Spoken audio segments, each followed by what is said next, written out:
This could make or break your offer when buying a home. Watch this short video to find out what that is. Hi, I'm Blake Davenport with the Davenport Group. I'm a local realtor here in the DC metro area, here to share with you short and simple real estate tips. Today we're going to be talking about a really crucial topic when it comes to multiple offers, is the escalation addendum. In the DC metro area, most properties have multiple offers. In multiple offer situations, you typically have an escalation addendum. So I think it's really important that we talk about what this is and what you need to know about it. So to start, an escalation addendum is an addendum that you add onto the sales contract. In the DC metro area, the way negotiation is handled is, there's little back and forth. Pretty much you have to submit your best and final offer before a deadline, and then the seller sits down with the agent and they say, we're going to go with this offer. So you have to have what's called an escalation addendum if you're willing to pay more than the sales price for the property.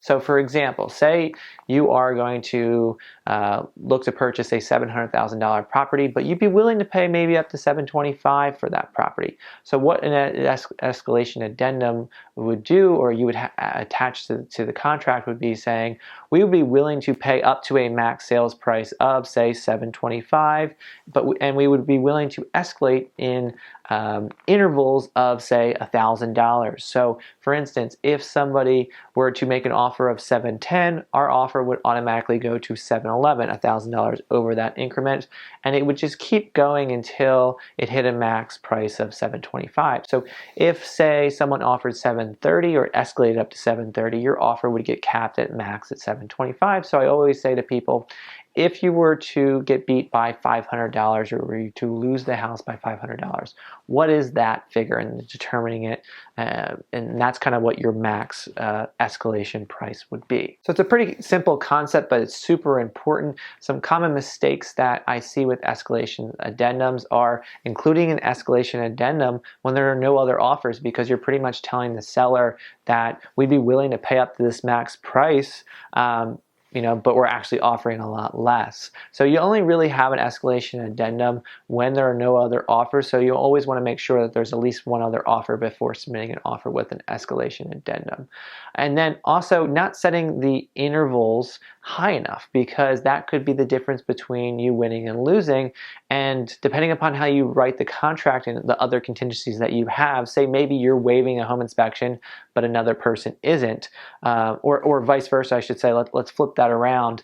You're not waiving the home inspection and someone is, but you're going to be willing to pay more than them. Even if you would be willing to pay $25,000 more than that person, but your interval is, say, only $500, the $500 is the only thing that's separating you two. So maybe it's of the seller's best interest to pick the other offer, even though your offer is $500 higher, because their offer is less contingent. So depending upon the contingencies that you have, you may have a $5,000 interval or a $2,500 interval. Again, it just really depends on the situation and how badly you want the house. I always say, if you're willing to pay up to a max price, anything below that is great. Obviously, you want to save as most amount of money as possible, but the interval could make the difference between you winning or losing.